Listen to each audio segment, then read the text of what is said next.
Hi guys, I'm Kylie. Today we're looking at the KC-135. You ready? Let's go!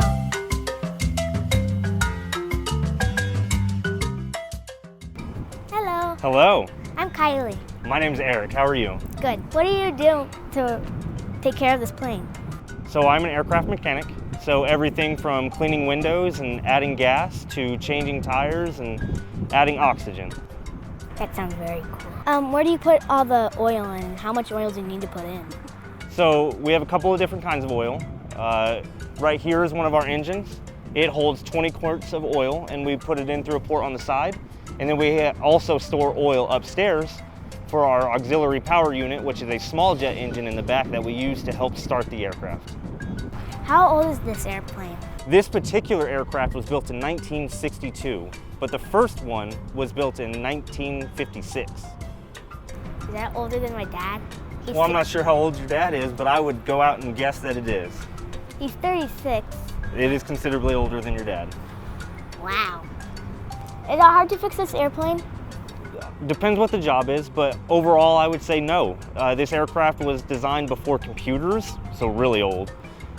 So everything on this aircraft is very simple to maintain. Everything is a line, a cable, a push-pull rod. Everything is very simple. You have an issue, you follow it until you find it.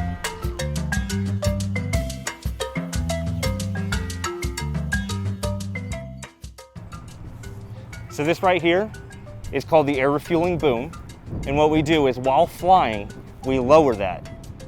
And we get two aircraft to fly within 50 feet of each other, and we pass fuel between our aircraft to the receiver aircraft. This aircraft can hold 205,000 pounds of fuel. Now granted, all of that can't be transferred, but we can transfer a whole lot of that to a receiver aircraft. Do you pass gas for your job? That is our job. We pass gas. Ew, what does it smell like? Have you ever been around your mom or dad while they're pumping fuel at the gas tank? Think of that, but way worse. Just really strong gas odor.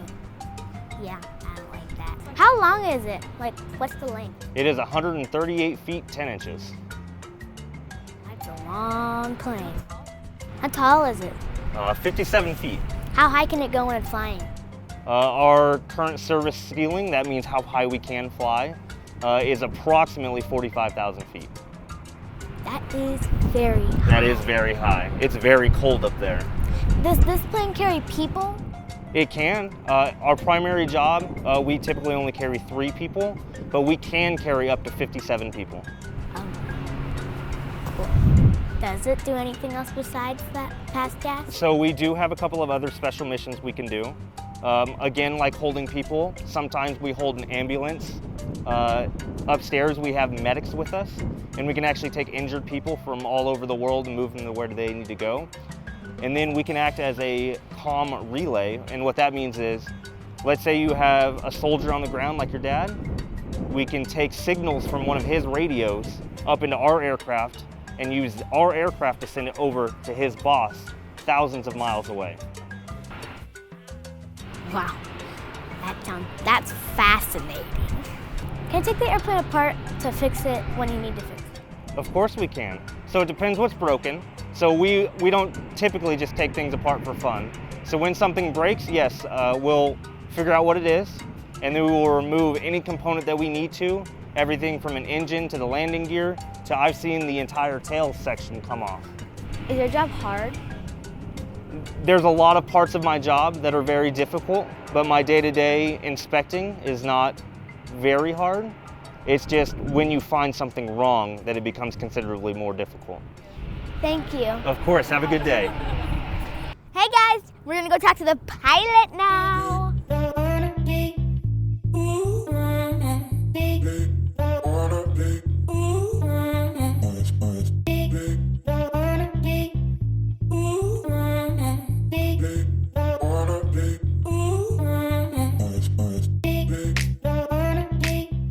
I'm gonna put my mask on because I'm so close. Safety first, that's good. It's a good trait to have. Hello. Hi there. I'm Kylie. I am Ryan. Nice to meet you, Kylie. Nice to meet you too. I heard you have some questions. Yes. So how do you get into the plane, like into the driver's seat? How do I get into the driver's seat? Yes. So there's two ways we can get in. So the first way, which we normally use, is see that ladder going up right there? Yes. Typically, that's how I get in. But today, when there's special occasions, for instance, you guys are here, we have this nice set of stairs that lets us climb right up. And this is actually, I prefer this way. It's a little easier on me. So, but that's the cool way to go up. Wow. Can we try it? Would you like to try it? Absolutely, yeah.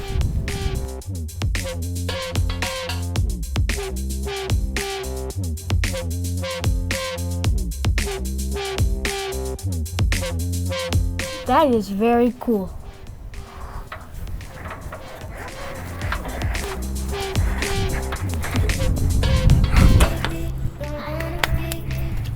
Yep. Is that the cooler way to go up? Yeah, I think it's a cooler way. I like climbing up ladders. But if you'd like, we can go up the stairs and I can show you what it's like up in the front of the airplane. Yes, that would be great. Cool, so if you'd like to follow me, I'll show you.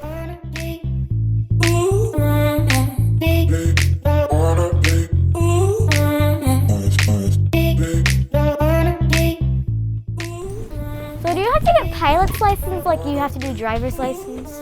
That's a good question. So my answer would be kind of. So I have to do, the Air Force trains us to be able to fly this airplane. And at the end, we get what is kind of like a license, which is these right here, which are called a set of wings. So once I get these wings, that means I am now allowed to fly this airplane.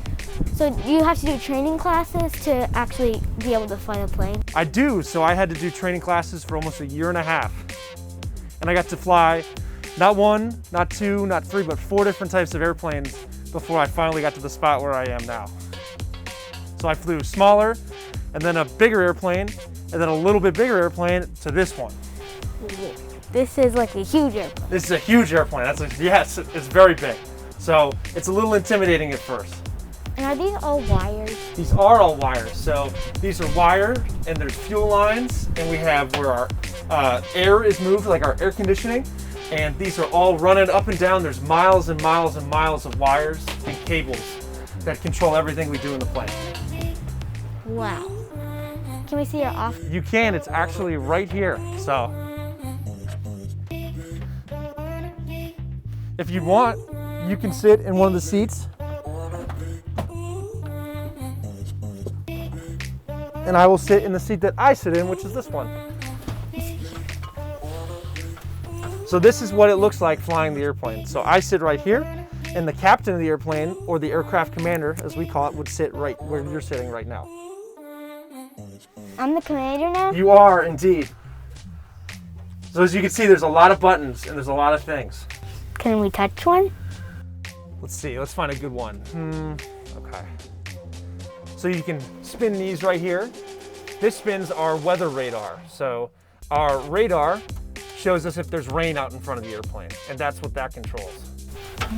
So there's different settings that you can do. So you just put that in a skin setting. So this right here, do you see this thing? I want to try moving it. It's really heavy. See how it moves mine as well? So these are actually connected. So if you can feel me, I can spin it like that, and then you can spin it back the other way. And then, so this is called our yoke. So this is what it's like, you know, the steering wheel in your car?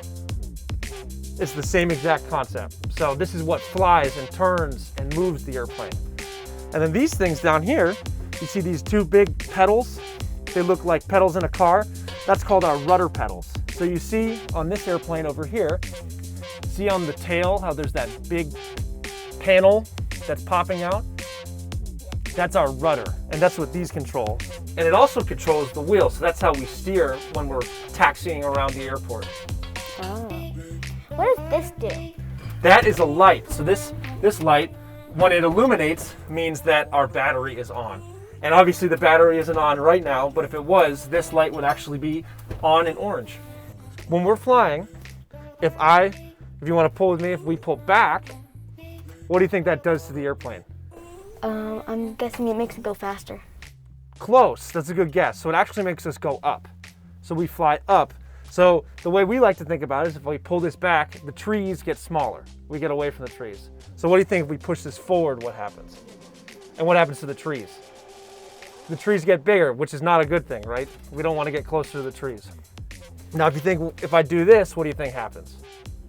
We turn. And if I do this way, we turn to the right.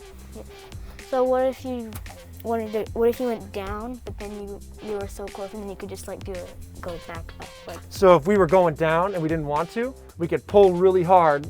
Look how far we could pull this. All the way back to make sure that we don't hit the ground. What does that do? So this light right here, it says, see, what is that? Boom engaged. So do you know what our boom does? It pumps the fuel in another plane? It does. So if this light goes on, what do you think's happening? It is, very good. So when our boom goes into another airplane, that light will come on and will tell us, because we can't see the boom, right? Because it's behind us. But that tells us, okay, the boom's working right now. Why do you fly this plane? So we fly this airplane so that we can take our gas we have in here and we can give it to other airplanes. And if airplanes have more gas, they can fly longer and they can do the things that they need to do longer and they can fly faster. Oh, that is very cool. So our job is to help other people. It looks like this thing is in the way, but how are you able to see? So you can actually move the seat. So I can see, but sometimes it's pretty tough to see over all of it, right? So you have to learn how to fly with only about this much to see. But you're right, this does get in the way sometimes. What's it like when flying at night? So if you see all these switches up here, you can turn those if you'd like. So these switches control all our lights. So we can turn the lights on really bright or really dim in here. And do you see these two things? These look like computer or TV screens, right? So these allow us to fly without actually having to see anything. So we fly what's called instruments. So it's a series of numbers and letters that we can determine where we are and what we're doing at one time. And that's also, so where we are, there's a map that comes up right here and we can see where we are. What are all of these, like this button that says park brake? So this is like the parking brake in your car. So you know how when you turn the car off, you put it in park so it doesn't go anywhere? That's what this does. So this actually keeps the airplane parked like it is right now. And then this one, maybe the most important lever, do you see what that says? It's tough to read. Landing gear? It is the landing gear. So this is what, when we fly, we bring this up and it takes the wheels and it puts them in the airplane. Oh, so, because when you're about to take off, you're just kind of, the wheels are down so you can kind of drive it on land. And then when you go up in the air, you have to pull that so that way the wheels go up. Correct. So we use the wheels on the ground, and then when we get up and we don't need the wheels anymore, we tuck them away so we don't need them. And that's what that lever does. And it's not very easy to miss because it's obviously very big. May I ask what happens if you don't put the wheels up? So what happens if we don't bring the wheels up is there's a thing called drag. So if you can imagine, have you ever been driving and you put your hand out the window and you can feel the air on your hand and it will pull your hand back? So think of our wheels like your hand out the window. So if we take off and our wheels are down, the air is hitting our wheels and it's slowing us down. So if we bring this up, it's like closing your window and bringing your hand in so you're not being slowed down as much. Does that kind of make sense? Yes, it does, but in a very fascinating way. How do you feel about flying someone who might be injured? So I think that's probably one of the cooler things that we do. So the thing about our airplane is we have 4 big engines. That makes us really fast. So do you have 2 in the front and 2 in the back? Correct. So if you see over here, there's 2 on the left and 2 on the right, and 1 is forward and 1 is farther back, just like you said. What that lets us do is if someone's hurt or sick, we can put them in the back and we can fly really fast to wherever they need to go to get the care that they need. So is this more of a plane or a jet? That's a trick question. So that was a good question. It is both a plane, an airplane, and a jet, so because we have our big jet engines that we use. And that makes us faster. Maybe go to the back of the aircraft to check that out? We could, yeah. And so we have our boom operator who works in the back of the airplane who's gonna show you all about what he does. Oh, thank you for showing this amazing aerial plane. Thank you for asking questions. That was a lot of fun.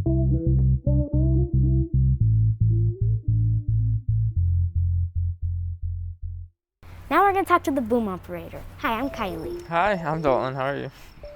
Good. What do you do? So I'm a boom operator, so I pass gas to other airplanes in the air. How do you pass the gas? So on the back of our plane, there's a boom, and when it comes time to do AR, we drop down the boom, and then we'll call in the receivers, and then I'll fly the boom into their receptacle and pass gas. So is it that yellow pole in the back?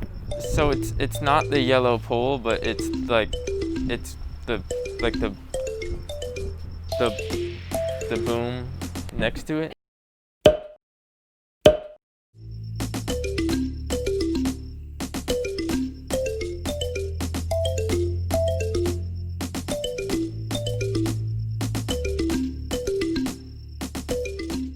Whoa, this is so cool.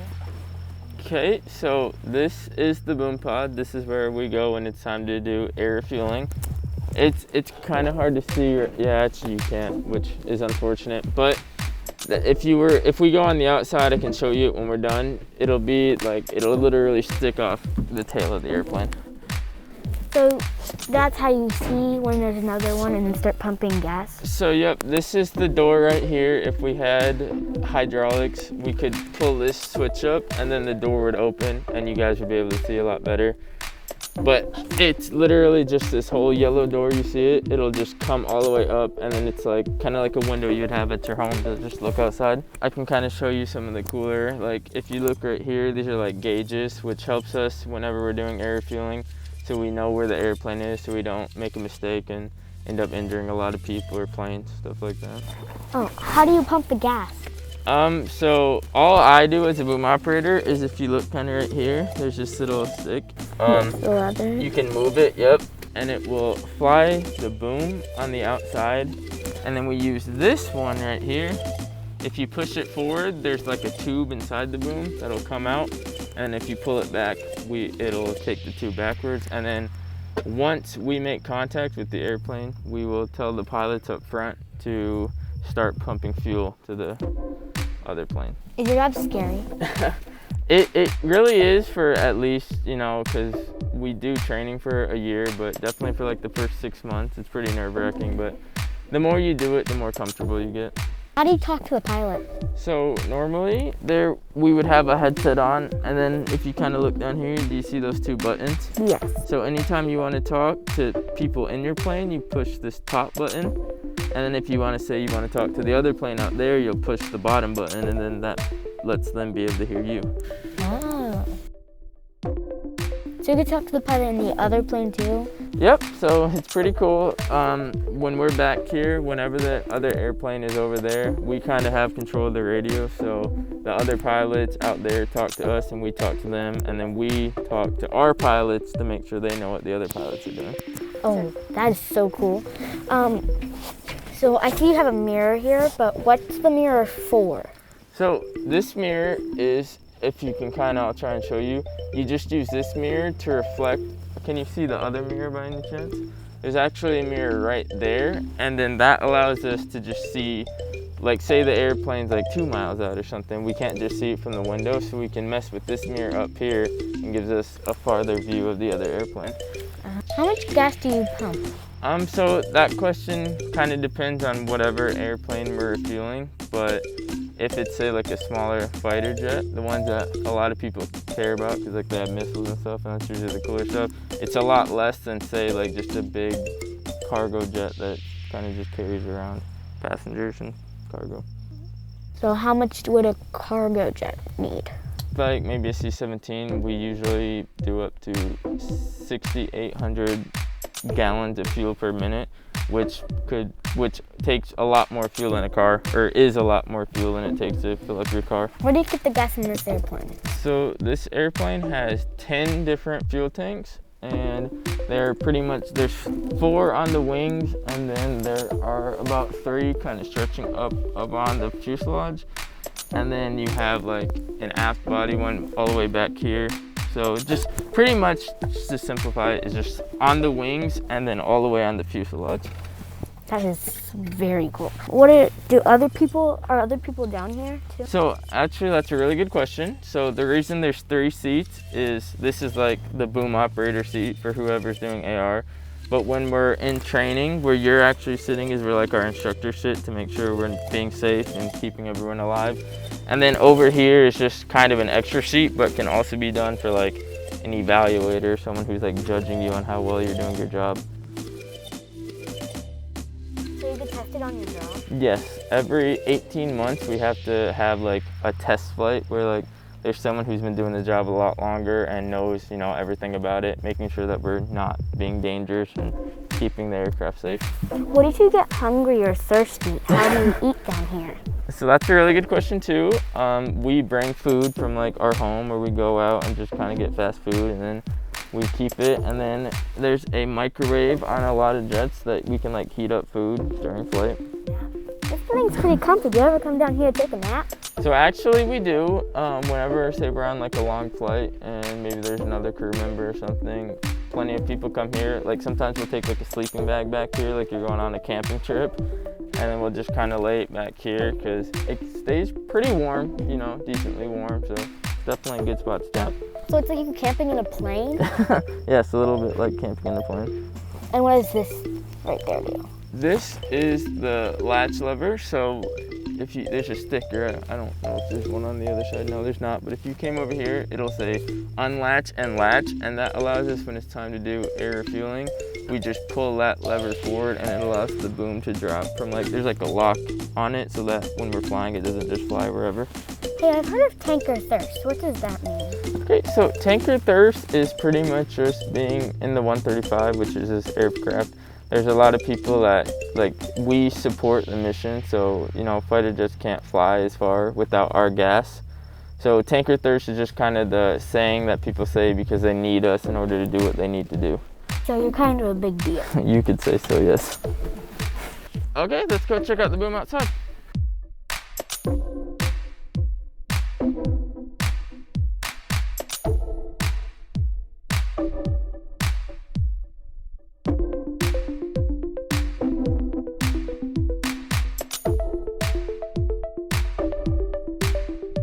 And if you look, you see that like kind of, I guess the black wings? Yep.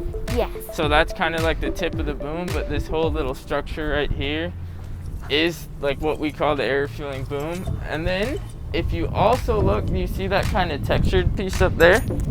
Yes.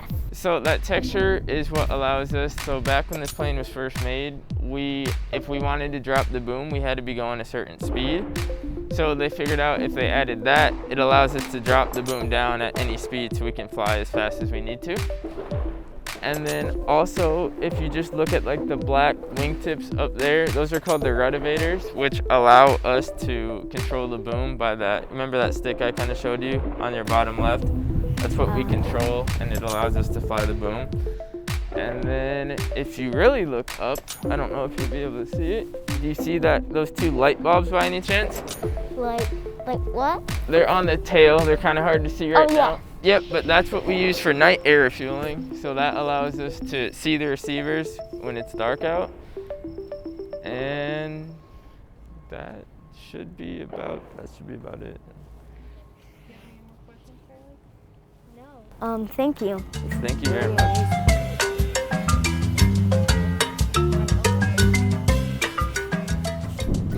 Well, we learned a lot about the KC-135. Thanks for joining us. See you next time.